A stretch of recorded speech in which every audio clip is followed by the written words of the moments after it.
So you were saying you bought the Kobe edition? Yeah, I mean, yeah, I definitely. When it comes to those games, I'm the casual cat. Like, I mean, I'm probably just gonna play my career with some my player on the side. That's it. You gonna make your Jameer Nelson? My Jameer Nelson. Right. That's what I'm saying. Like, no. Who was that? Yeah, Stoudemire, the little short. Oh, David That's me. Stoudemire. Yeah, that's me. Mighty Mouse. Yeah, Mighty Mouse. That's me. So that's why I didn't buy. I haven't bought sports games in such a long time because I got caught, in that cycle of buying the game every year. That and Manning and starting my damn characters over just pissed me off. So I stopped for a few years, but with it being the Kobe edition, like, because I really liked, like I told you, I liked the Jordan edition. I loved it. That was great. I just hope they do something similar with like showcases and scenarios, stuff like that. If I'm not mistaken, they renamed the rec center the Mamba Center, if I'm not mistaken. I mean, there's a lot of little subtleties that they've sprinkled in. Most of it was just to try to get people to buy it now and so you can buy it later. But right. And they pissed off the my player community that does these 2K leagues, something that they put on e-gaming and stuff like that on ESPN and shit like this. Like, you kind of pissed off everybody, but they kind of let Mike Wang let everybody know that what you create in PS4 is not going to apply to PS5 because it's different animations and everything. So it's like, okay, I can understand that then, but you're still not going to get $100 from me. Yeah. And not, I mean, not right now, I'll be that sucker. I just admit that's the way I do video games. Like when it came to Borderlands, I bought the super duper edition where everything, but I love Borderlands. So I've gotten more than my money's worth on that. I did buy the PGA 2K. I am interested. I am. But I got that so we can have an online season. I might do that first because it's really smooth. I've been waiting for like a golf sim ever since like Tiger Woods 12. Yeah, I mean Rory McIlroy's was pretty smooth, but it didn't give you like the same effect. But this one does a my career thing. Yeah. So like today I went in 3 rounds. I went 28 under. See, I don't know, man. That would piss me off because I'm like, man, that ain't no challenge. I need a challenge. Well, I mean, it's the amateur route, so you can get on the tour. Oh, okay. So I'm pretty sure when you start playing dudes like Justin Thomas and whoever else. So I heard they only had a few players, but I know they're going to add some more people later. So it's all. They had Patrick Reed on it. They had a few other people, but it just it's still early since it came out today. So I'm pretty sure with the patches and everything like that, once they lock down these deals, but. I'm like, it's cool because then you get your my player and it's not the attributes. It's all based off of skill. And, if you plan on shelling out money for the equipment and stuff like that, I was like, all right, cool. I can fuck with this. Country of origin, Puerto Rico. Of course. Well, if you didn't know by now, you are in another edition of the Wise Men Wrestling Podcast. I know we didn't start off with wrestling, but this is all inclusive because what the fuck else are we gonna do? Not like we got a good wrestling game to look forward to or anything. Oh god, I was looking at that WWE 2K Underground shit, the Battlegrounds or whatever it was. No, I can't do it. Nah, I'm excited about that Retromania wrestling that's coming out. I bought it and I played it for a while. That Fire Pro, that was. Oh yeah. That was. Yeah. But that was like, how I say, too deep of a game for me when it comes to wrestling. I'm like, let me just wrestle, man. I don't care about the wrestler's feelings. I don't care about the pro. Yeah, leave my promos alone. I don't care. Right. That's not for me. That's for GM mode. Correct. Just give us GM mode back. We'll be happy. I'll play your 2K bullshit. But yeah, this is another episode. Thank you for joining all of us. Proud to be here in a minute. We're just getting things started. And one of the things, we're going to get started with right now, we're recording this as SmackDown is on TV and the new Thunderdome. There's a lot of shit going on today. You got the Thunderdome going on. Yeah. For us Chicago Cats, is the North Side versus South Side rivalry rekindled in Wrigley Field again. Not that there's going to be idiot Sox fans in the stands throwing shit, but hey. Nah. I'm just starting shit. Are the Cubs still fanless? Yeah, everybody's fanless still. Everybody's fanless. Okay, I didn't know Everybody's that. fanless. The It's Ricketts only a seem matter like of people time. that would try to make that happen, though. No, the Ricketts are the people that are sitting there charging you what was it, $3.99 a person to get up on the rooftops. $3.99. That's not a joke. So I didn't think they had pulled over the rooftop prices. they own like 11 out of the 14. No shit. If they don't own them all already. So Claire and I were looking at it, it's like, oh wow, maybe we do that because it seems socially distant. I'd rock a mask just to be outside and watch the game. Right. That'd be pretty cool. Mm-hmm. And plus the unlimited food and drinks was always a fucking nice bonus. Right. So I don't know why the hot dogs always tasted better on the rooftop. Bro, that was, I'm not gonna lie, for somebody that's lived in Chicago for 38 years, that was the first place that I tried a fucking Italian beef. Oh shit, cool. And it was I've never stopped. It's fantastic ever since. But yeah, it was like 900 with after tax for just two you people two? on there. Yeah, I'm like, no champagne. Yeah, no Jameson. No, not even a kiss goodnight. Man. But yeah, no, I'm for $900. I should be able to stay at that hotel across the street after, man. I'm not staying in a hotel. I'm just we all know that these hotels are using the same fucking hand sanitizer wipes for the toilet that they use for the counter, because it's all about conservation. You still got to be green in these times. But let's start the yeah. Well, we're news.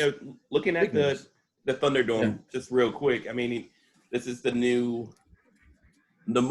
chess move in the dance between AEW and WWE as it relates to trying to adjust to these unique times. And for those that don't know, basically the Thunderdome is at the Amway Center in Orlando, and they've assembled the Orlando Magic.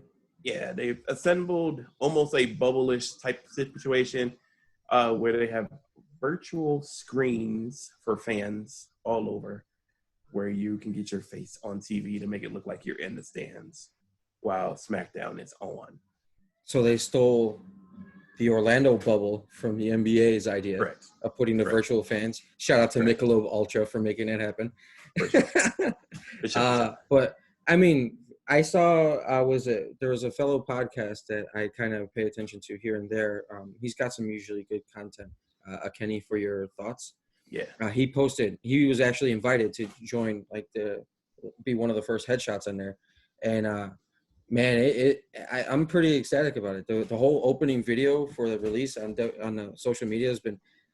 I mean, that's what we needed. We needed some pyro. Yeah, and I think another thing that's unique about it.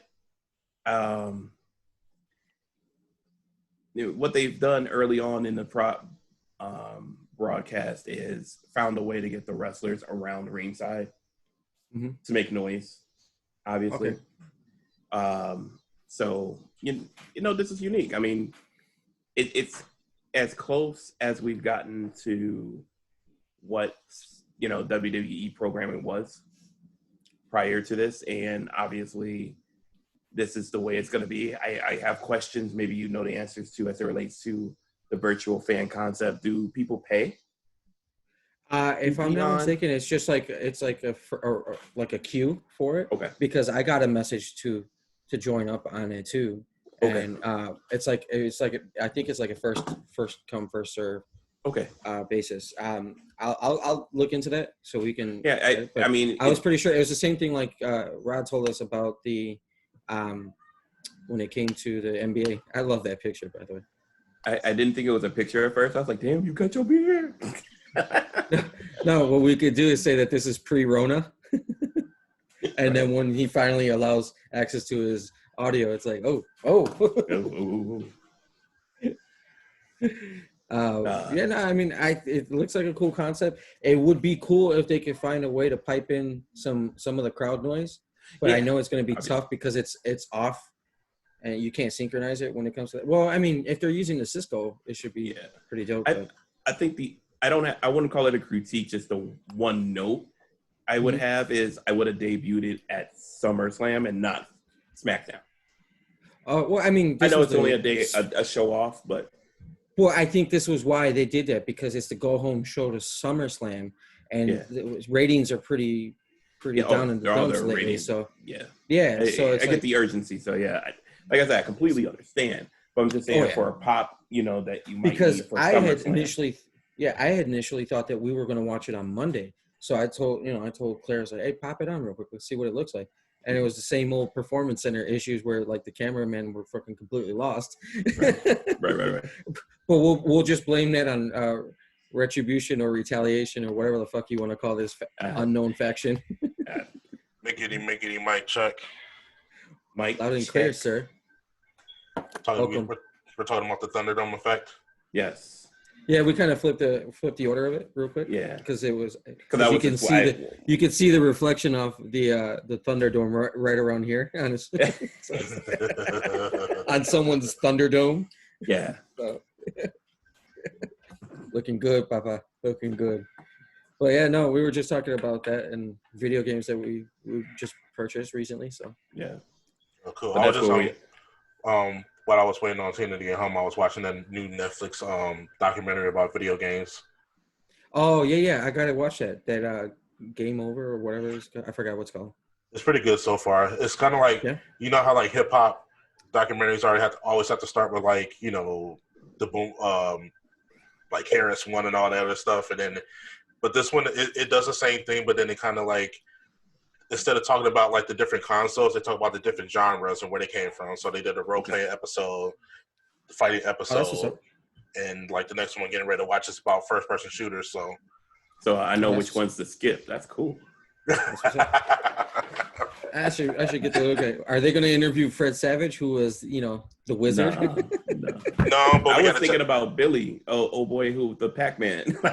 Oh. He always ends up in these video games. Was he in this one? No, he wasn't in this one. But the original guy that the wizard was actually based off of, we got some FaceTime with him. So the original guy who actually won the Nintendo competition is in there. So And when does Will Oh, Wheaton that's pop up? hasn't yet. He hasn't yet. Will Wheaton's ever in every nerd. The only recognizable person they put in this is the guy who made E.T. Because they always bring him up. Spielberg? No, that's Spielberg, the guy Spielberg. who made the game. Oh, okay. Oh, the game, yeah. No, the worst game ever made, yeah. The guy who shouldn't really show his face should be just like that black screen and disguise his voice. Yeah, that guy. All right. But yeah, that is definitely something I want to get to watch sometime over the next few days. But now that we got, Gerard, have you seen any pictures or you have any thoughts on that Thunderdome action? I've seen just a few screenshots of it. I want to say that I don't know. I guess I have to see it in action, see how it looks. Okay. To give more of an assessment to it. I can't say it looks exactly like the NBA one. No. I think it literally looks like screens. It does. If I'm not mistaken, yeah. So yeah. we'll have to see it in action. Wrestling fans are the most interesting fans of kind of like any sports genre, so we'll see how they comply. And well, I have yet to see a body part yet, so we're good there. That's what I was just going to lead into. I was there. like, there has to be at least a no shirt, no shoes policy. I'm thinking there's a delay, and there's a guy in the back. Well, maybe I'm being way too smart about this, but there's a delay on the feeds. And there's someone in the back like, nope, caught your ass. Well, for somebody who used to be on G4 a lot, I know there's pre-production that goes into that. Yeah. Okay. Because I did mention that one of the podcasts that I follow, wrestling podcast, he was given a pre-advance notice to show up on it. So it kind of makes sense that they would do that. Maybe film some of the reactions at the beginning of everything. So, yeah, usually when I was on the G4 stuff, there's usually a producer that you're FaceTiming with, and he's kind of like, okay, all right, now go. You know what I'm saying? Like, so right. That's pretty dope. But it'd be hard to remiss because, of course, there is no such thing as counter programming or any kind of competitive nature between WWE and AEW. Mm-hmm. After the Thunderdome was announced, AEW announced that they're going to sell tickets.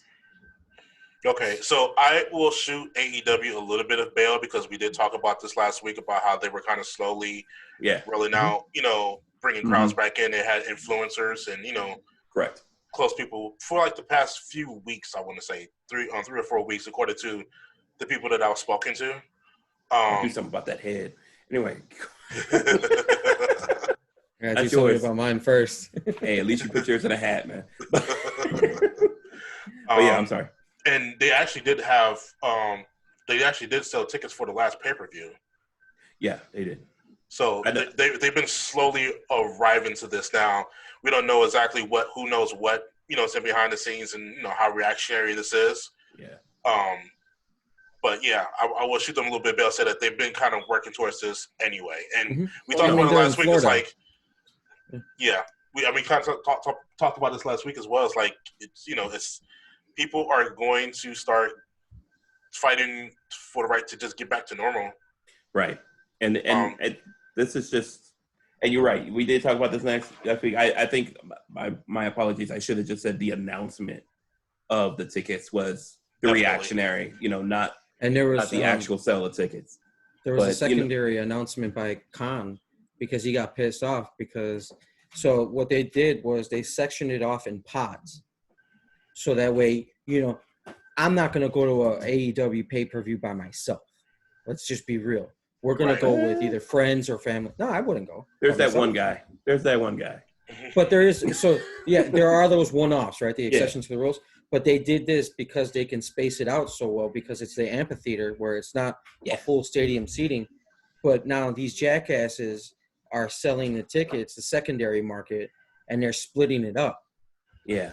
So and that's something AEW has always had a problem with when it comes to their ticket sales. I mean, even from the first All In, they had, problems as it relates to ticket sales and avoiding, the second market issue. That's just another thing they have to work through, especially now that the tickets are even more of a premium than they were before. That's something they're going to have to, quell because at some point after this whole pandemic clears up, that secondary market is going to have to kind of be regulated. Well, yeah, I envision in some way, shape, or form AEW coming up with some kind of system on their own. Kind of like what the Cubs did. Yeah. Like, we're not going to let you go to Clark Street Sports and buy tickets off of, with a baseball cap. No, we can keep that revenue here. If you want to sell back your ticket, like all the NBA teams have done. That you, as a season ticket holder, you can sell your tickets back to them, and they can sell it on their secondary market rather than NBA.com. AEW, I would even say WWE as well, because I mean it's virtual thing. It's going to be a moneymaker. I mean, I see they're experimenting now. We were talking, Rod, before you got on the potential if there's revenue being made from this virtual fan experience, and at some point they're going to start selling these opportunities to people. So they're going to have to find a way to do that as well without secondary market, because what happens in the secondary market is kind of what we saw when we went to Chicago, for AEW, where there was a bunch of empty seats because no one wants to buy these tickets on the secondary market. Right. Yeah. So it would make a lot of sense if that Heels program, for example, was part of this. Yeah. Some kind of Patreon-ish, situation where, if you're part of this club, you get access to tickets and stuff to that effect. So, I mean, I'm sure once it gets to that point where we can start putting people back in, that's something that Tony because literally as before we came on, he posted on All Elite Wrestling on Instagram this huge statement saying, we're gonna combat this. This is not right. We're doing this for people's safety, and what they're trying to do is trying to make an extra buck off of, separating these pods. And he straight out said that if they find out that they're splitting up these pod tickets, they're just going to cancel the original order, which means these secondary markets are going to start to feel it in their pocket, and they're going to start thinking twice about this shit. I mean, if you're going to buy the tickets, why not sell them all as a whole? I mean, but again, it's Florida. So. Yeah. Well, sorry to our Florida listeners.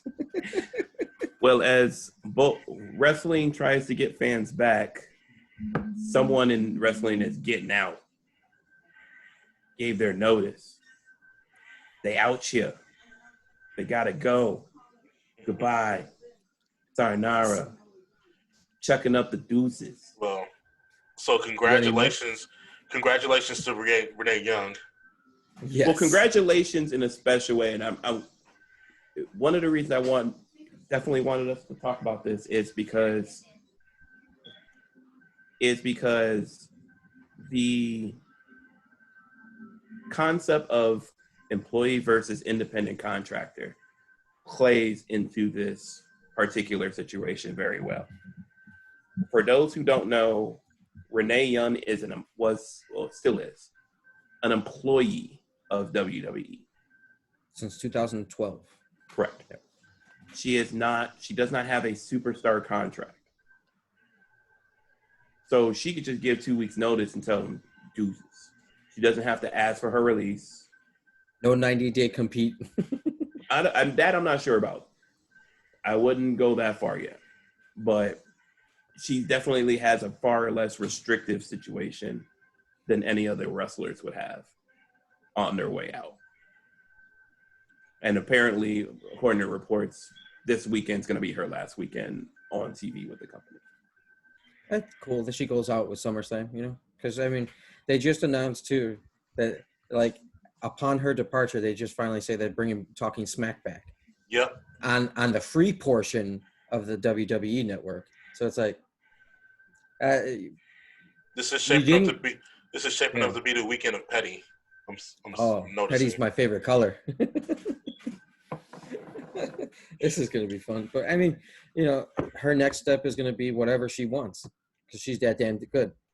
And no pun intended, considering her real last name is good. And your audio's off. So it looks she like gets to call her shot, which is essentially very unique in wrestling and any form of entertainment. I still say the first thing she's going to do is a podcast.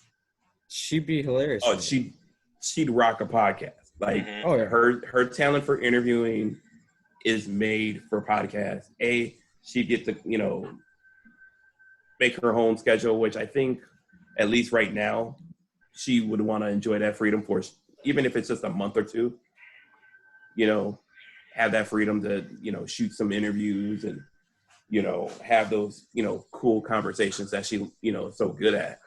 I honestly don't want to see her in AEW. I know that's the rumor, but just from a where the hell would she fit in standpoint,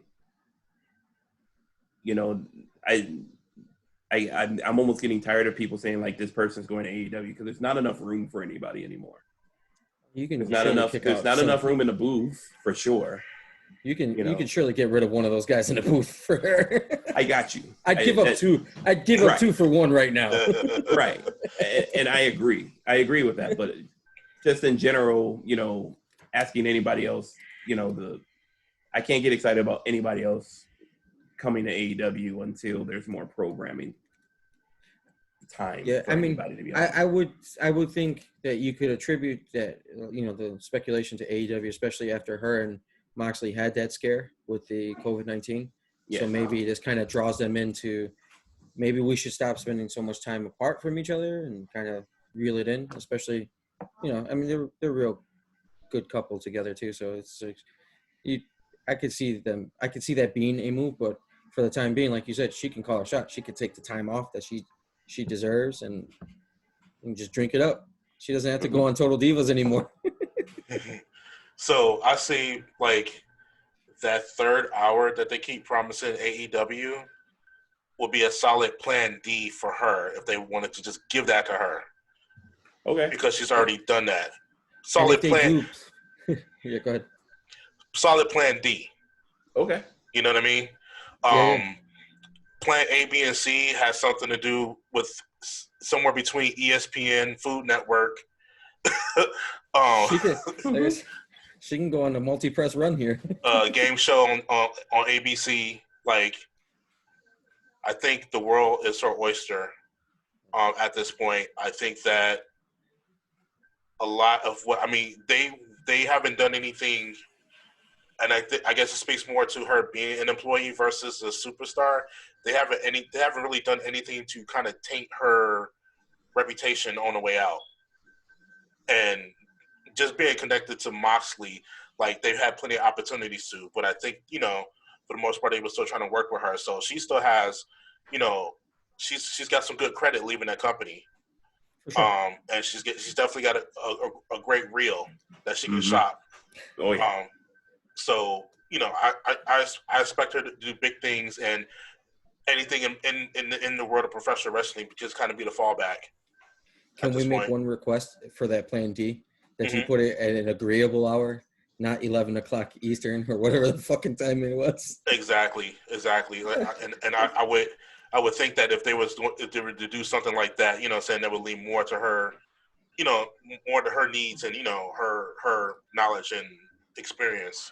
With all the YouTube content that AEW is putting out, it wouldn't be surprising to just throw her a bag of money and just say, "Here, social media director, have at it." And she can do so many things with these interviews that we don't have to see JR do. We don't have to see Excalibur accidentally dropping, you know. Mm-hmm. But it's just stuff like that. It's like if they're smart about it, and one of the big things that they have is the YouTube content that they have with the AEW Dark and stuff like that, and these extra. And you just throw a bag at her. Let her do what she wants with it. I would count her as that smarter person in the room for some of those situations, for Oh yeah, for sure. sure. So yeah, I mean, Yeah, wish her the best of luck. This is a good move for her. yeah.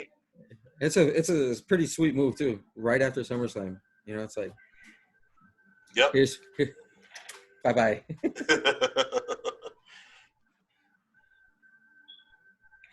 Moving um.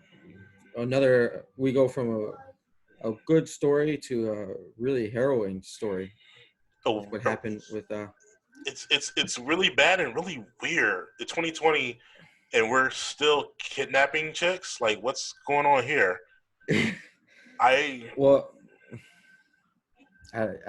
I'm just I saw on social media today a picture of Sonya, or the young lady in court today having to testify, and you can just see the look on her face, and you can imagine what her and the family were going through during a situation like this. Like you said, in 2020, we're dealing with a fucking pandemic. Right now on Gulf Coast, there's 2 tropical storms that are about to be the first time 2 hurricanes probably ever hit the Gulf Coast at the same time. It's like, with all the things you got to worry about, some dude just kind of drives to Florida and breaks into her home armed with a knife, plastic zip ties, duct tape, and mace. Like, perhaps you haven't seen her reel. She's an MMA fighter, so maybe. I don't. I don't you're get gonna it. you're gonna break into somebody's house with some duct tape to try to like kidnap them. The last thing you had to watch had to be like Tom and Jerry or something. Like that's the part that threw me. I was like, this is how we're doing it. Like, no, of course you're gonna lose. Of course this wasn't gonna work. It's like we don't use the cloth bags and throw you in the back of a white van anymore. Exactly. It's like, all right, but it's like, I mean, far be it for us to make light of the situation. It's just one of those head scratching stories. We're glad that she's absolutely safe. Yeah. Nobody was harmed. Although it would have been pretty sweet to see, the old Daria come out with somebody's ass. Tell that would have been great, but again, everybody was safe, and dude is what? But he was planning this shit for 8 months. I was like, Wow, that was a long.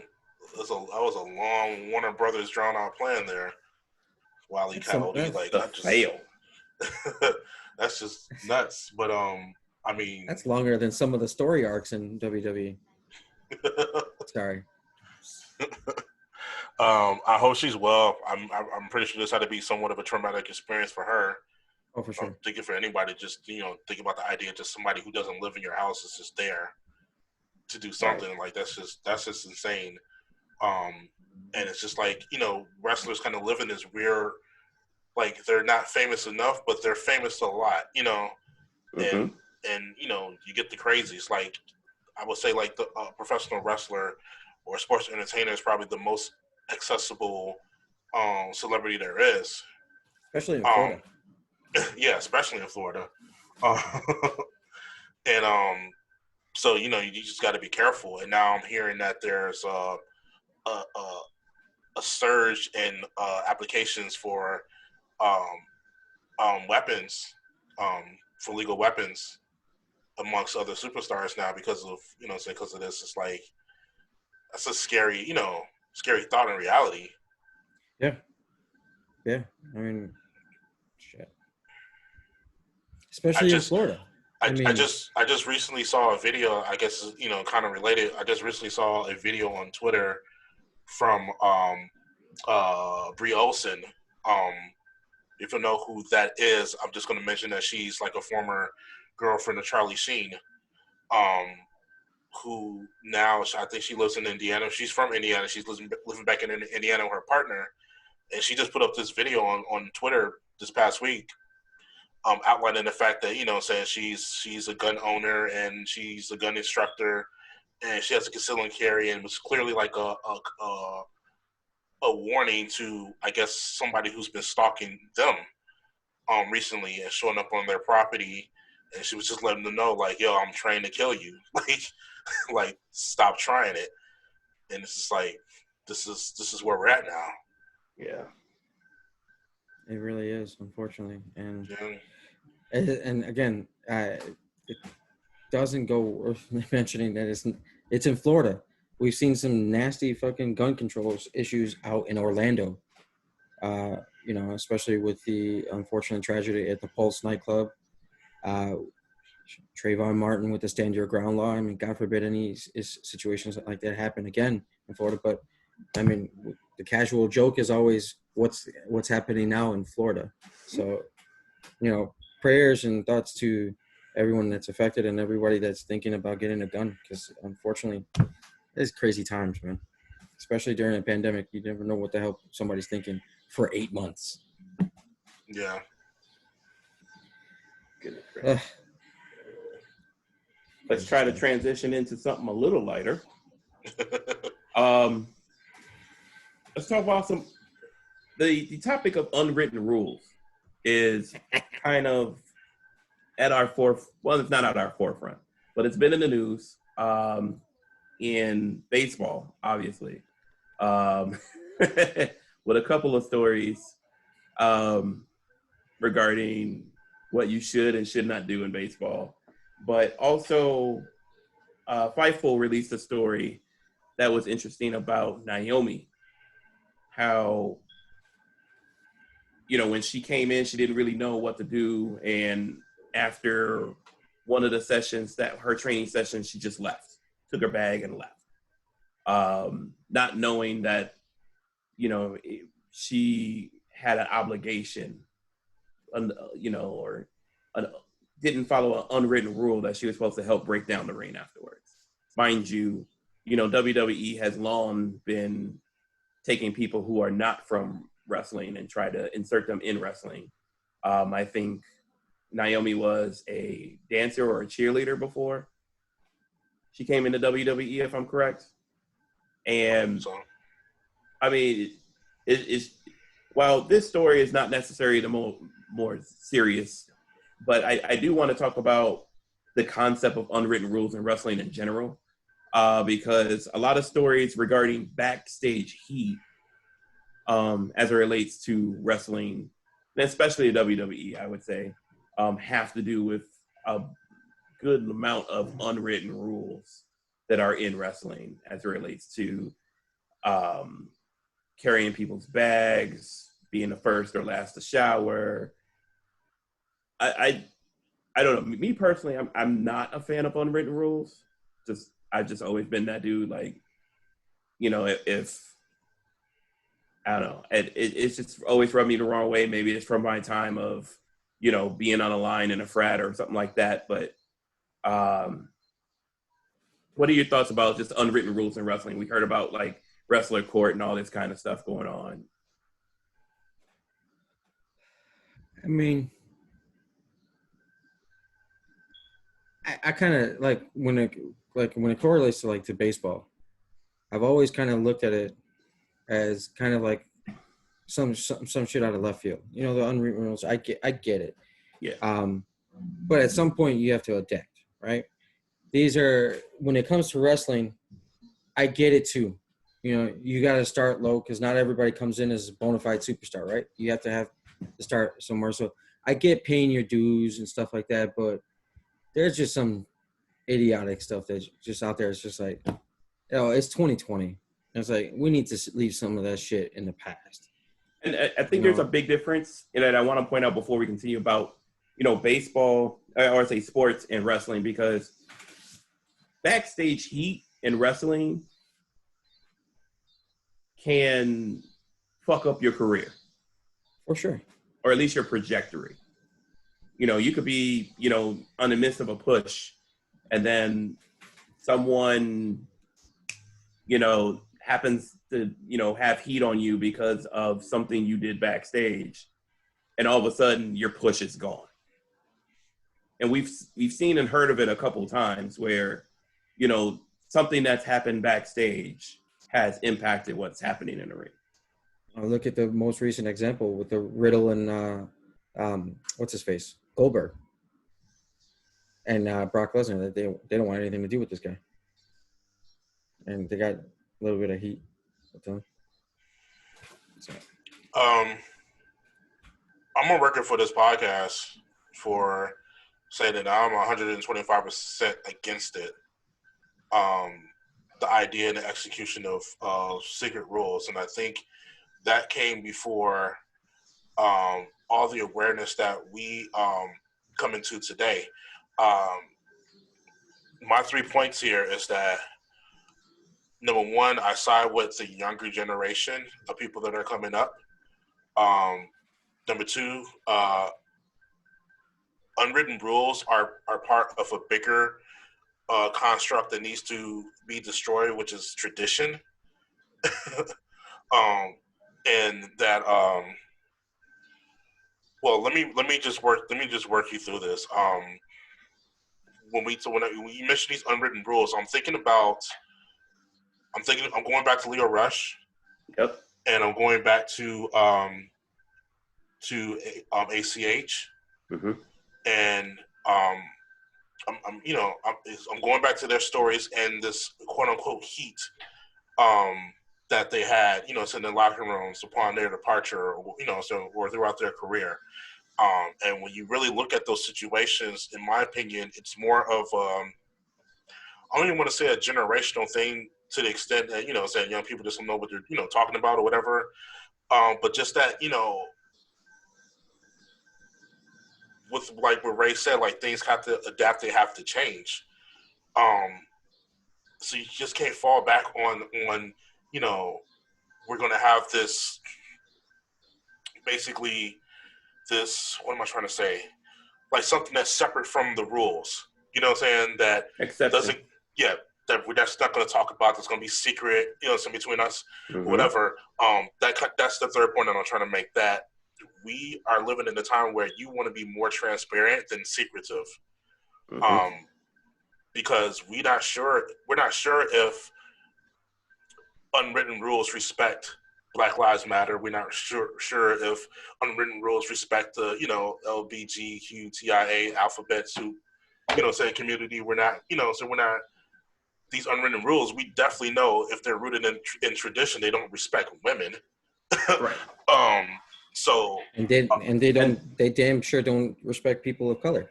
And that's what it's getting to. Like, unwritten rules to me, baseball's one thing, but especially as it relates from what I'm hearing in wrestling, seem to take a form of hazing.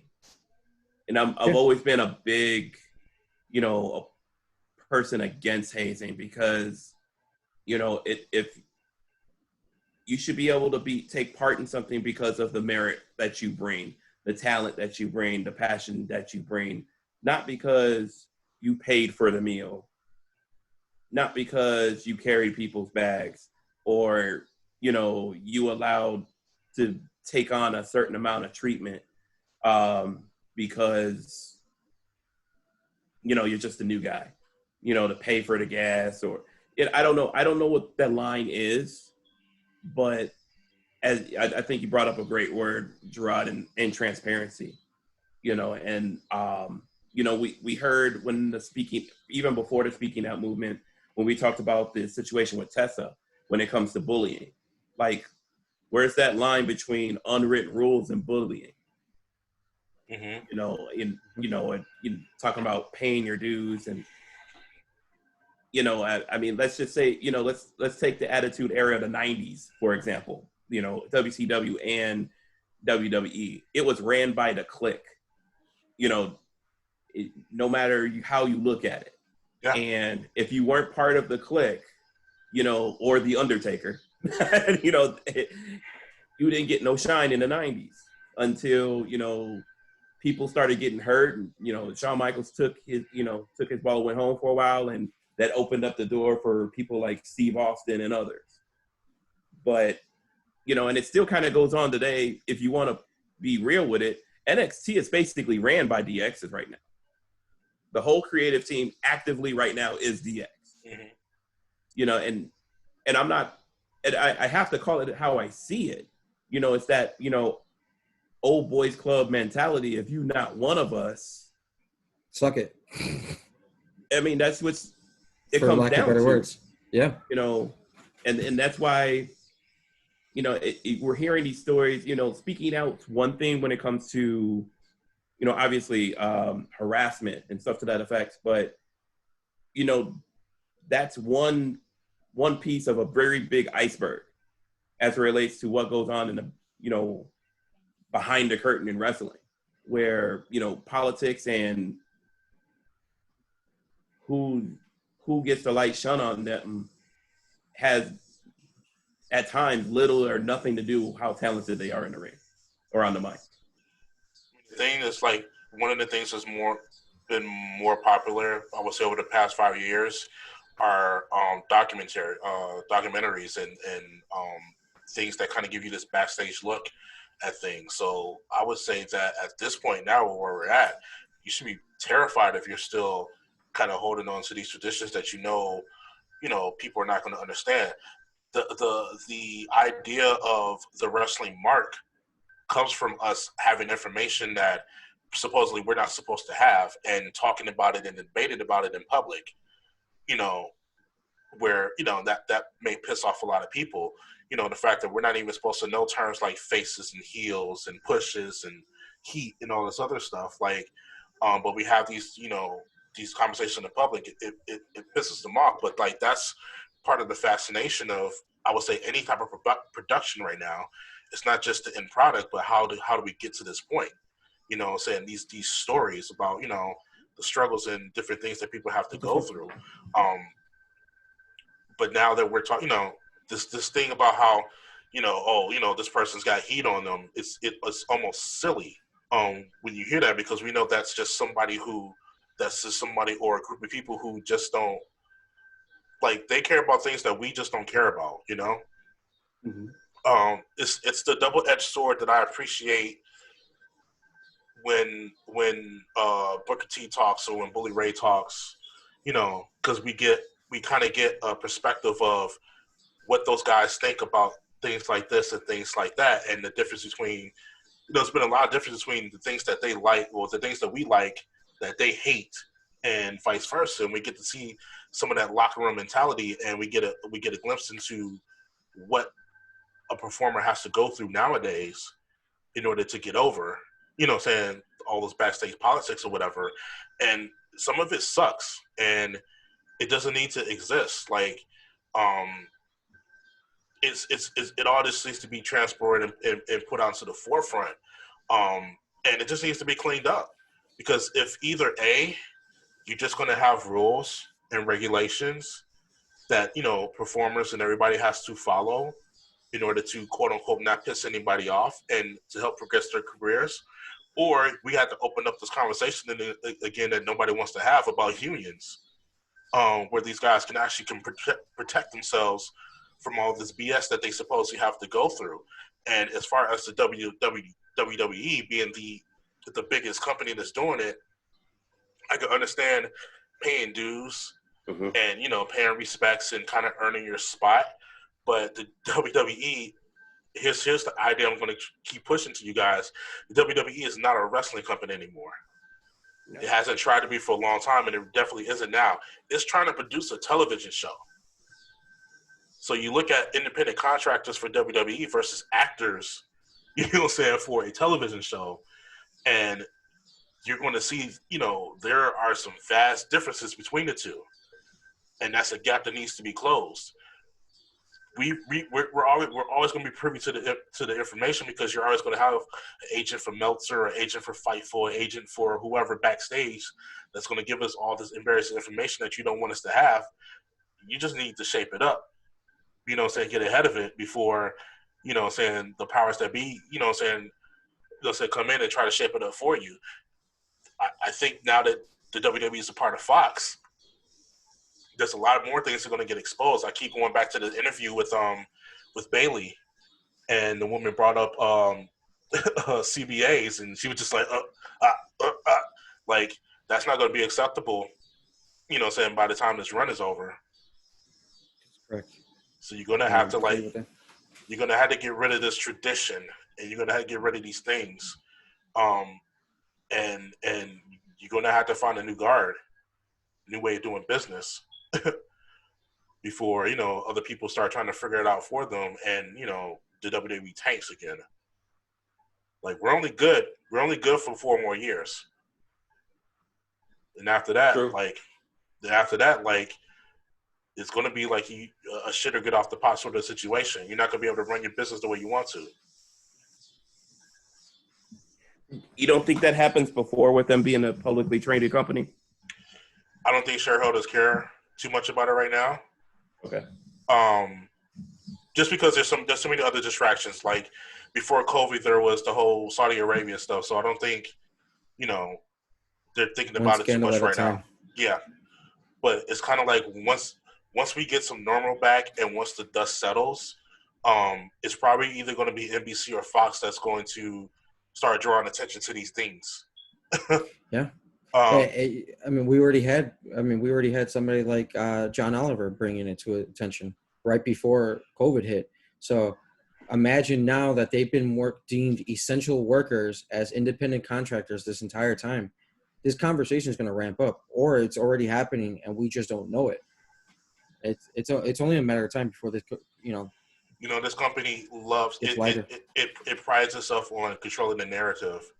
But since we've gotten, for example, John Oliver, we've gotten Dark Side of the Ring, like we got other people that's telling stories, and from a business perspective, from a television perspective, I can see a network saying like, hey, why aren't we telling these stories? Why is this story being told on this network by this person? They had to make a free section of the WWE network, so that's money that they're losing. And right. Shareholders aren't going to be happy about that shit. So I think that's what's going to open this up. Like once Fox people say, hey, we should be doing these documentaries, we should be doing these interviews and exclusives. So let's give us access to, you know, all this information that everybody else has access to. And they're the ones going to be that because they're looking at it from a different perspective than us, you know what I mean? They're the ones going to ask these other questions, and that's going to open up a whole another can of worms. I don't for sure. I don't know. I don't think it comes from ESPN or Fox. The reason I don't believe it comes from ESPN or Fox is because ESPN and Fox don't do that for the sports they cover now. Mm-hmm. You know what I'm saying? Like, they don't usually dig in until it's already news. Yeah, you know, ESPN, you know, like the Washington football team situation. They didn't jump on it until it was already a major news story across the board. You know, if that's the case, where is ESPN and Fox when it comes to the NCAA? I'm just saying. They're not going to say shit. Yeah, but they're not going to say shit because it brings them money. Everybody knows. And that's when it comes to the WWE as well. Especially in March. They're not going to fuck with that kitty right there. Right. That's why I say these kind of stories, or should I say journalism, just, you know, that word, isn't going to come from ESPN or Fox as long as WWE isn't, you know, doing interviews on their channels and getting, you know, doing that cross-branding, you know, bringing, that mutual relationship where they're bringing people to each other. Because ESPN is, for those who aren't paying too much attention, is struggling more than the WWE is as it relates to drawing in people right now. They just flipped the table on their whole radio roster and started anew this week. Yeah. So ESPN ain't exactly in a position to be, kicking any fires, and Fox Shorts failing. So it's going to take, the Vice TVs of the world, the Vice Newses of the world, or someone who doesn't have that relationship with WWE, or let's just say wrestling in general, who doesn't have something to lose in that regard, or is just ballsy enough to say, fuck it, I'm going to take a risk anyway for the right reason. Because it's the same reason you're not going to see it at MSNBC. Why? Because NBC is the parent company of USA Network.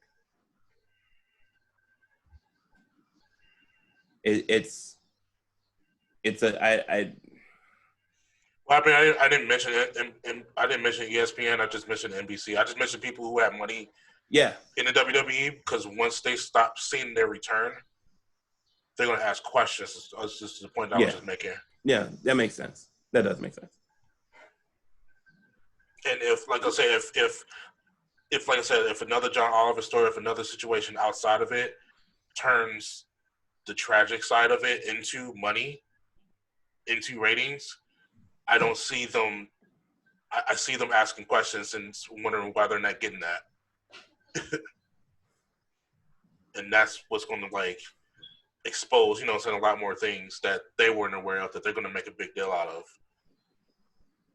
That's the way I see it. I mean, it's again, we're not going to see it for a while because they're making record profits right now. Yeah.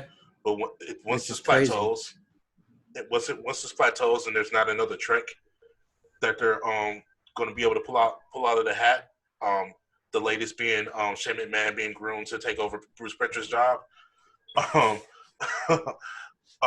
Once these things don't work, once we can't get back up to 2 million on Fox, so on Fridays, we're gonna open up some cans, and we're not gonna let that money go to somewhere else.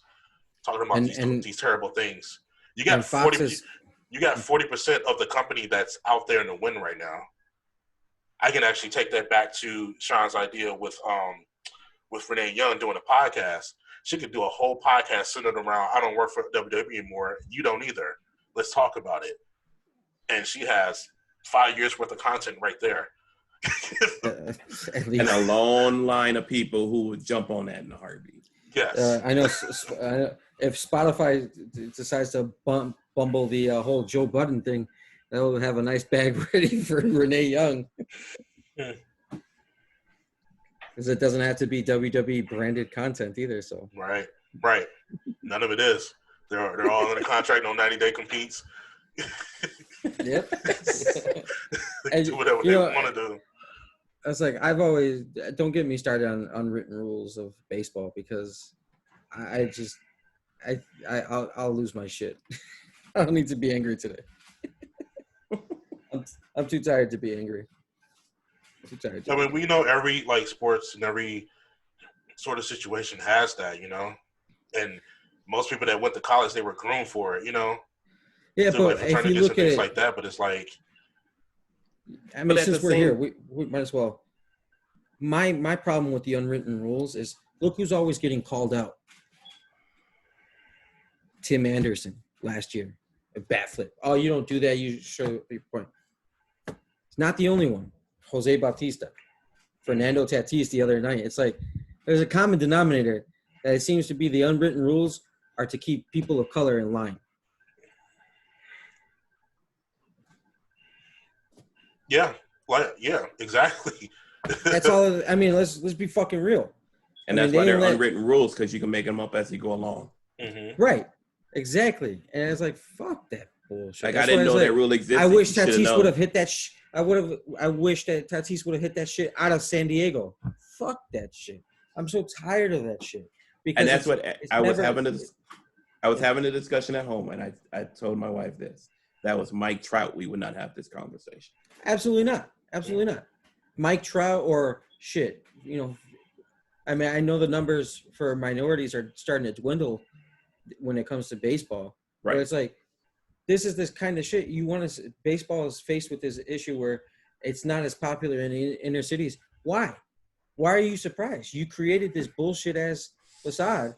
Mm-hmm. And you're not as welcoming to these kids. Look at the kids at Jackie Robinson. Yeah, you told the whole team that they couldn't win Right. after they won. You had a neighboring coach come and complain about the fucking district lines, and you can't even get these kids. These kids on the south side are going all the way out to the fucking suburbs for these baseball camps because they don't want to deal with the politic bullshit. Yeah. I was like, it's not. It's always bullshit. Fuck your unwritten rules. They came at those kids on the south side for the same bullshit that's been happening in every suburb forever. It's called a traveling team. It's called a traveling team. Everybody who played baseball when they were shorty knows what a traveling team was. And it's like, fuck that. And the same shit with the age. You tell me that fucking kid's 13? Fuck you. That kid started for Lane Tech the other day. 17 years old. He drove himself to the damn baseball field. Fuck that. There we go. That there shit I understand, but it's like I said, I've always stereotypes. let's be choosy. But I mean, I've always thought that when it comes to these unwritten rules, the same thing with you got to. It always seems like even all the fucking rookies, all the Hollywood shit that we have to see, all these fucking rookies. It's a fucking common denominator, man. They've been telling us for years, and then now that we're older and now that we can think for ourselves and look at it just completely for what it is. It's fuck you, man. Yeah. This is to try to keep us in check. That's what. Fuck them. Fuck these rules. I'm tired of it. But we'll see how this goes. By the way, the White Sox are kicking the shit out of the Cubs right now. Who's pitching? It doesn't matter at this point. I have a feeling this is like a Yu Darvish game, man. Bro, we started this game. We started this podcast at the start of it. I was like, all right, cool. I've gotten 4 fucking notifications, and the score is now 6-0. Oh, my God. It's like, fuck. They're good. They're really good, though. The White Sox are really good. Mm-hmm. Wait, and good. They're really good. Are they 500? Yeah. They're on they're on a huge winning streak right now. Yeah, they are. I don't know if you've noticed, but they've got a lot of young talent. Oh, no, that I know. I know last time I checked their standings, they were like a couple games under. No, they're. 500. I mean, it's only if they get their pitching right. That team's gonna be fucking. I don't want to see that team in September or October. I sure as hell don't want to fucking cross town. No, you're gonna see them in November, December this year, man.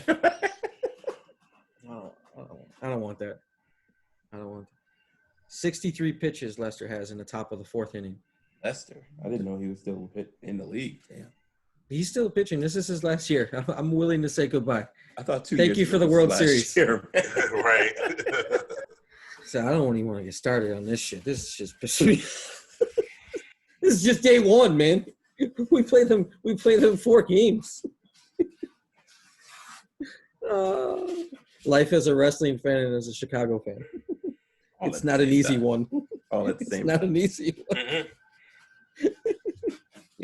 If you, that's why we say if you're not from Chicago, shut up talking about us. Right. Yeah. It is tough out here. Don't come out here with these Schaumburg problems.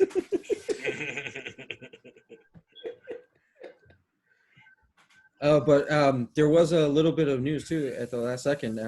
Looks like Rey Mysterio did resign with WWE, and it's a 3-year contract. So props to Mysterio. And he thank you AEW. Props. I'm cool with it because he I gets feel to like wrestle this with is his son. Dominic's contract, not Ray's contract. And it's cool. I mean, as long as they're both getting taken care of. I mean, we know that it's no big secret that it's kind of like the same thing with LeBron James, right? He wants to play till his kid comes to the NBA. which is a cool. I mean, that's pretty damn cool. I dig that, you know. But it's like, all right, yeah. Mysterio, how are you gonna wrestle with one eye? How did you clear your physical with one good eye? Mm-hmm. He didn't see it. He didn't See? see it coming. Wow. I don't care. Wow. You're gonna tell me that fake ass eyeball coming out? You're gonna give me more flack than that bullshit? Written rules. Unreal. Ain't nobody say you couldn't do it. Right. They should have had that shit popped out. Like, oh shit. That's what happens when you're in a pandemic. You can't get access to the good, you know, the good special effects stuff. Mm-hmm. Gotta- That's just horrible. That's what- because like that whole storyline is like a in your house from like 1997. Like his eye fell out. What are you talking about? God, It's just his eye fell out.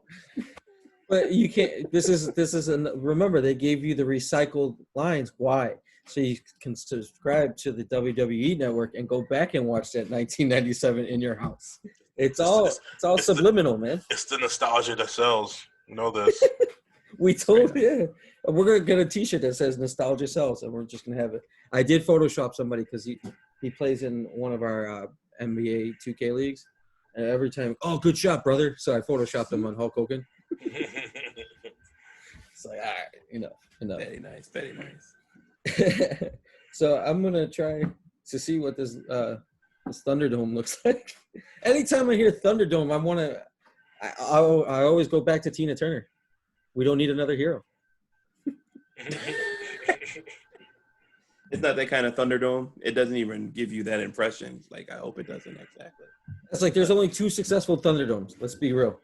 The Mad Max one with Tina Turner, and the Thunderdome that I almost went like this. The Thunderdome that they used in the Tupac. They said he almost Tupac went like video. this. The two. Sorry, it doesn't mirror my video, and I just realized. Oh, I'm going like this too. There's a Tupac video. I was like, Did you have a math problem from us you wanted to solve before we left, or? Yeah, no, I'm just trying to have some fun, man. I mean, those who know me a little bit, I could be a little bit of a stat nerd, and you know, I just wanted to play with some numbers, just to throw some weird ass number type things that struck my attention as I was looking at things over the last week. The first number I'll throw at you is 670. That is the amount of days since Roman Reigns has held a world title in WWE, which is a lot longer than I thought it was. Mm. It was SummerSlam of 2018 when he it's last. been that long? Yes. Wow. Then when he Is lost, that when he when won? He won. He won the belt, and then he lost it in October of the same year. He has not held the belt since. That's when he had leukemia. Right. Okay. That's when he dropped the belt, and then he came back, and he hasn't had it since. He hasn't even wrestled for a belt yet, has he? No. This was supposed to be like that big coronation at WrestleMania. Yeah, they had him eat dog food for like 4 months, and then he was supposed to take it off of Goldberg. Correct. Oh, yeah, Next number I'll throw at you. That situation. Yeah, right. 316. The last time Charlotte, it's been 316 days since Charlotte has held either the Raw or SmackDown Women's title. You put that into existence, she's going to hold the belt on Sunday. But I'm just saying, like, you know, there's all these, you know, people like to say that Roman and Charlotte are shoved down our throats and stuff to that effect. Mm-hmm. But they've been doing that without even putting the title on either one of them. This one jumped out at me, like, big time. 442. It's been 442 days since Finn Balor has been the demon in a WWE match. There's no, yeah. I was thinking about that today. And that was, in my opinion, the demon is definitely one of the big missed opportunities of this wrestling generation as it relates to WWE. Mm-hmm. Because every match in which he wrestled as the Demon appeared to be big. I'm not sure when they went wrong, but they definitely just abandoned it if it's been that long since he's done it. Even in NXT, he hasn't done it. What's the last time he did it? Against Lashley? Yeah, No, right. it wasn't Was it Lashley. You know what? You're right. Corbin. You might have been Lashley. Corbin. No, it was the Corbin thing. It was Corbin. Yeah. Yeah. Seems like every storyline revolves around Baron Corbin this past year. I can book him back. What? I can book the Demon back. Oh, I'm sure you could. It just doesn't appear like the WWE wants to for a reason. So the last promo that Finn Balor cut, he actually mentioned the Demon. Okay. And mentioning not needing the Demon in order to beat the Dream, in which he lost. And I think they just slotted him against Timothy Thatcher for Takeover tomorrow. Takeover tomorrow. Mm-hmm. I can book him back. Tell me. You have the Demon come out and help Bray. Well, not necessarily help, but cause a distraction that helps Bray Wyatt win the Universal title. And then when you approach Finn about it, he doesn't know what you're talking about. The Demon's dead. I'm not the Demon. What are you talking about? But then you have the Demon show up on SmackDown at just weird and opportune times, but it's completely separate from Finn Balor. So just the Demon appears on SmackDown, not Finn Balor? Yeah, they're two separate people. Okay. And the backstory is that when Finn faced Bray at, I think it was last SummerSlam, right? When he made his debut. When Finn faced Bray as the Fiend, it traumatized him so much that he's got like this split personality now. I'm not sure exactly where it builds to. Okay. I like it though. But that could be like a Hell in a Cell match. An actual one that actually has a finish. Because you kind of ruined that concept, so I hope I never see a Hell in a Cell match ever again. Well, I think if they're still going to do cinematic matches, we can probably do something a lot cooler to kind of blow that off. Yeah, you could almost do a Finn versus the Demon match in cinematic. You could. That would be fucking cool. See, who are you, Sean Pritchard? All right. I was reaching for my wallet. I was like, take my fucking money. So, since SummerSlam 2018, only 6 women have held either the Raw or SmackDown Women's title. Ronda, Asuka, Becky, Charlotte, Sasha. That's the list. Okay. That's not bad. In that same time frame, 8 men have held either the WWE or Universal title. What is it? Brock? Who else? Brock, Bray, Goldberg. Yep. Oh, yeah. They went all over the place with that.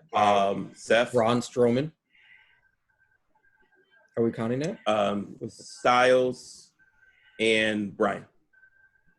Oh, Daniel Bryan. Oh. And Kofi. Don't forget Kofi. Okay. That's the list. That's a hell of a list too. Yeah. Minus the Goldberg. But it's interesting to me because that's over 700 days. That's not even what, maybe 3% of your roster touching the belt. Mm-hmm. Not even, because it's like a part-timer in there. Yeah, that's what I'm saying. Like it's just, and that's why those numbers jump out at me because it's such a small number over. 2 years is a long period of time, and I want you to save that thought for when I get to the last one.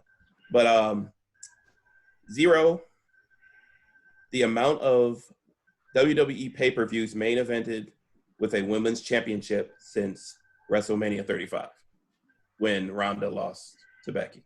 Mm-hmm. So since that date, women have not main evented a pay-per-view in a championship form. 0, the amount of AEW pay-per-views that are ended with a women's match at all. Mm. One, the number of AEW pay-per-views that did not end with a member of the Elite in the main event. That was Moxley versus Janela at Fyter Fest last year. Every other pay-per-view has ended with a member of the Elite in the main event. And you got to put an asterisk by that too, right? Because that was supposedly an unsanctioned blackout. Yeah. Correct.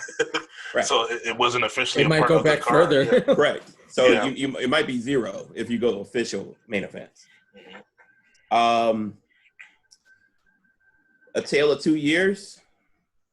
In 2019, Seth Rollins main evented in 8 pay-per-views for WWE. That number is 0 in 2020.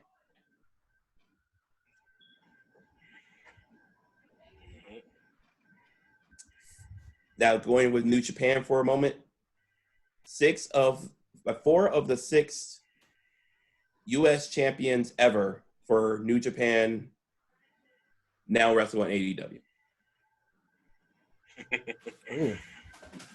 And the last one, this one is just funny. And I understand current times have a factor of it, but it's still funny. Jon Moxley has held the New Japan U.S. title for 358 of the last 440 days, only defending it twice. Well, part of that's because of the COVID. That's only 100, almost 100, not even 180 days. What the fuck? That's right.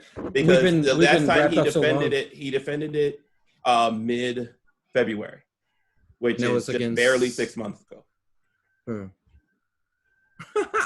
That is. But he's funny. held the title for almost a year's time and only defended it twice. I thought he was weren't they supposed to make him drop it? They did make him drop it when he had his staph infection. That's right. That was the break between his reign when Lance Archer beat Juice Robinson. That's right. But then as soon as he was able to came back, he beat up Juice Robinson for the title and took it back. Nice. That's funny. That's funny considering the fact that when he held the U.S. title in the WWE, it was the same story. Right. So, I want to do that more often. Just like throw some numbers. I'm a little stat nerd. So, wrestling's filled with those kind of numbers, and it's just interesting, it shows how wrestling is booked or not booked, as I would say in Jon Moxley's case right now when it comes to New Japan. And I think that also has a lot to do with the uniqueness of his contract. Because remember, he can't defend the belt in the U.S. Right. And that's why it's funny because they're actually having New Japan shows in the U.S. But he can't defend the belt. Which I think is stupid, personally. I mean, it's got to be a way you work that out.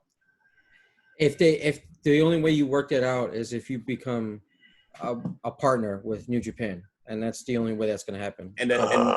Let's just be real. This is what I said earlier. I mean, the only way out of this, what we're in right now, is if people start becoming friends. Yeah, I'm serious. I mean, it's because people can't travel. It's not like we're going to have traveling shows. Friends sounds better than partnerships. Oh yeah. I think any of all contracts under this situation can and should be renegotiated. Yes. To better serve the companies and the performers. Period. I mean, that's why I put it to. I'm kind of over the idea of partnerships between companies because it's stupid. Like the only reason why we want that is because we want to see these performers there. But if the performers sign the right type of contracts, we can see that anyway. So, and I think now is the perfect time. Like, if you don't think like now is a good time as a company, if you don't think now is a good time to renegotiate contracts to keep your your business afloat, then you just don't want to play fair. Just exactly. So, Yeah, he just needs to talk to somebody and get that contract readjusted because, yeah, you want John Moxley on your American show. Especially if you're trying to expand that product. I mean, it's one thing to have, you need it to happen.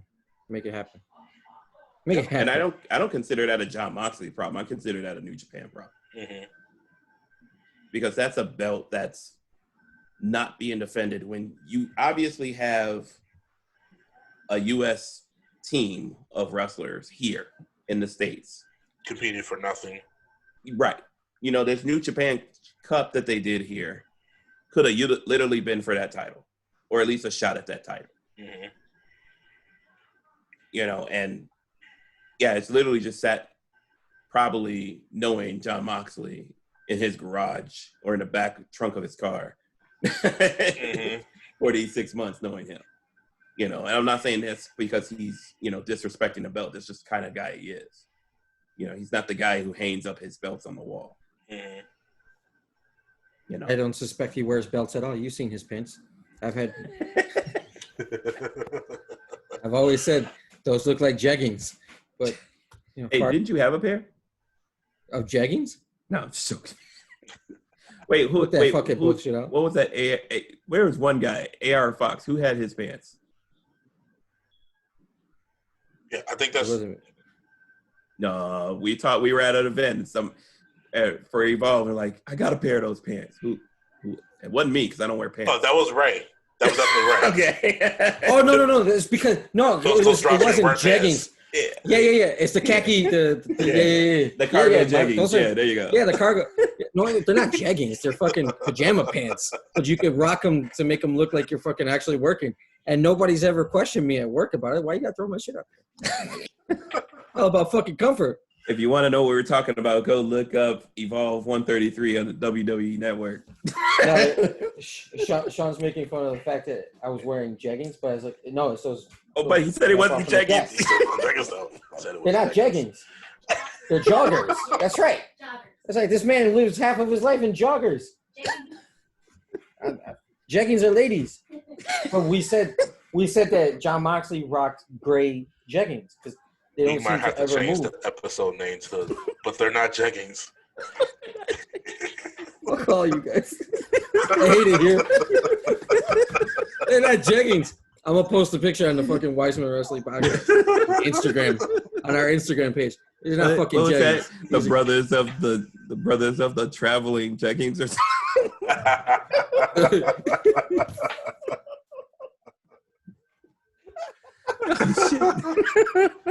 The Brotherhood of the Traveling Joggers. Oh, I'm fucking believable.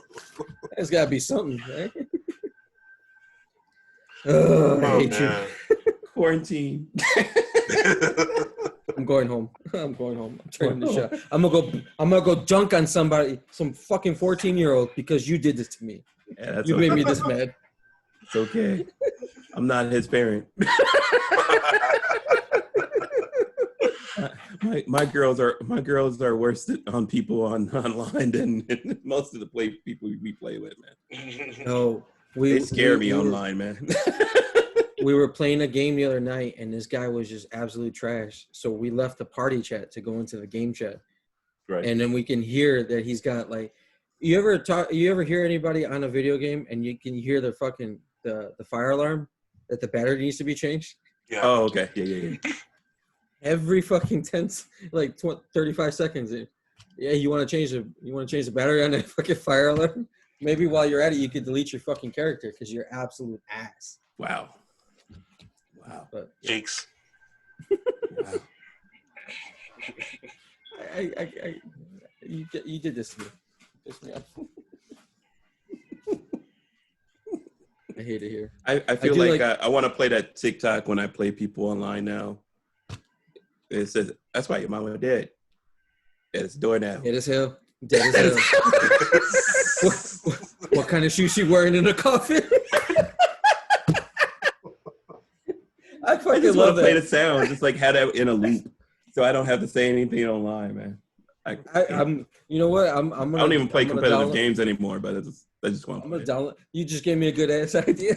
Somebody said, "Hey, man, Press play. Mama dead as hell. What kind of shoes she got in the coffin? Oh, Terrible. you know, I Wait a fucking love minute, TikTok. you would be the perfect guy to have like a soundboard when you play Oh, on yeah. 2K. Oh no, I was doing that the other day. there was a guy. He got his ankles broken, and I put the windows when it shuts down. At that point, it was like 2:00 in the morning. I didn't give a shit. We're all giggling silently now to try to wake up our wives and shit like that. That didn't go over well when you hear. And then it's not even a manly laugh. Yeah, it's not at all. We're all just. Oh, you got that one where it sounds like you got asthma. Like, Yeah, I hate that too. I'm in bed, but I'm like on my phone, and then I see something stupid, and I'm like, I'm about to die. Yeah, I'm about to die of a seizure. And now she rolls over because you just woke her up because you just Right. And all you get is this. Right.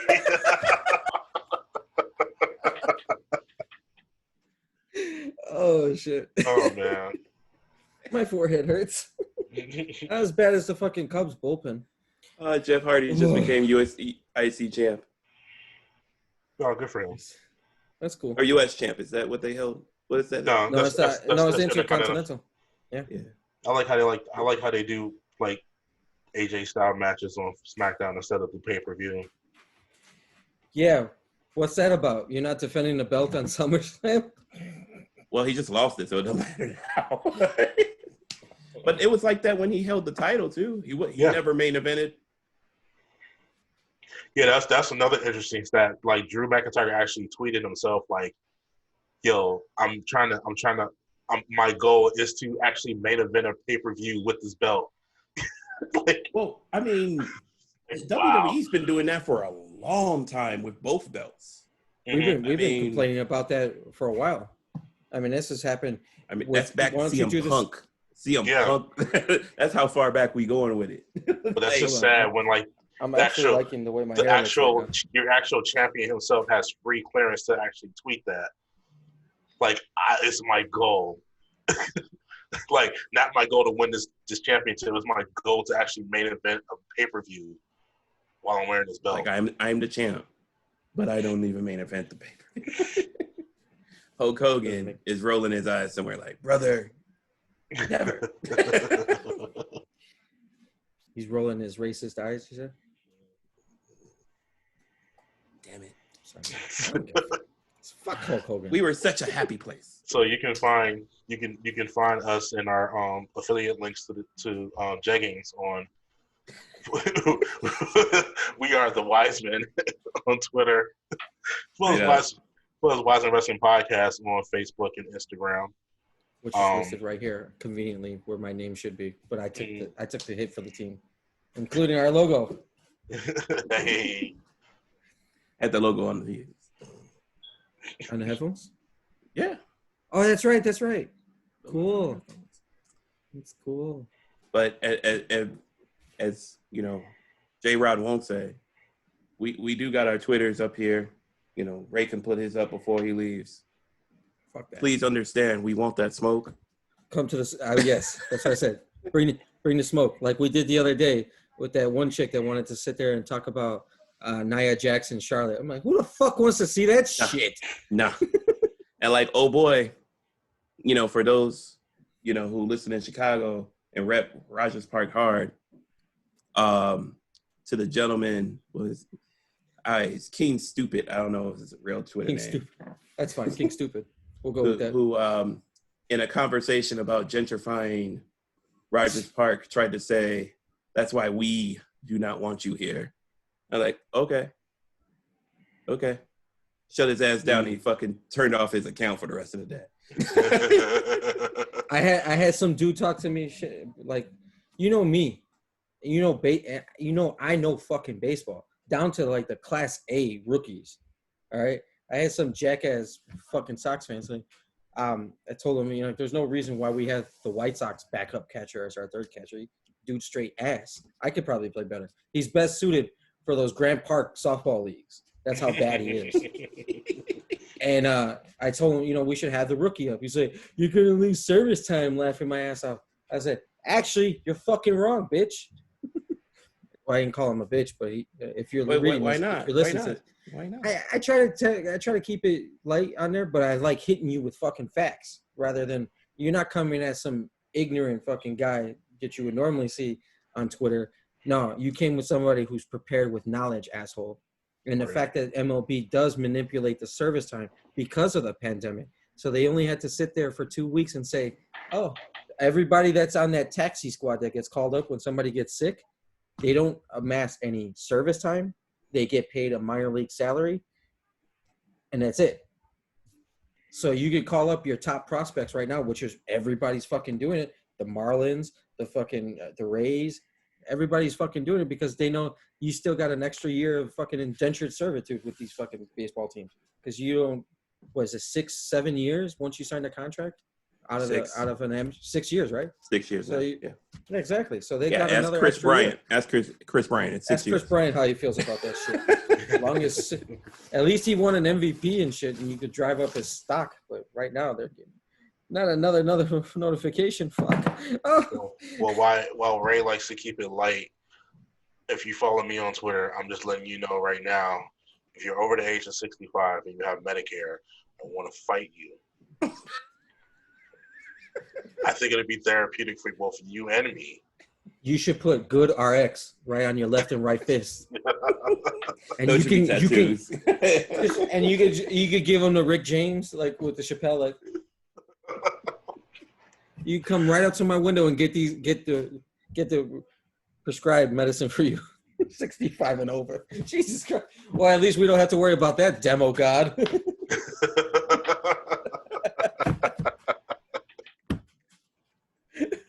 What the hell is a YouTube?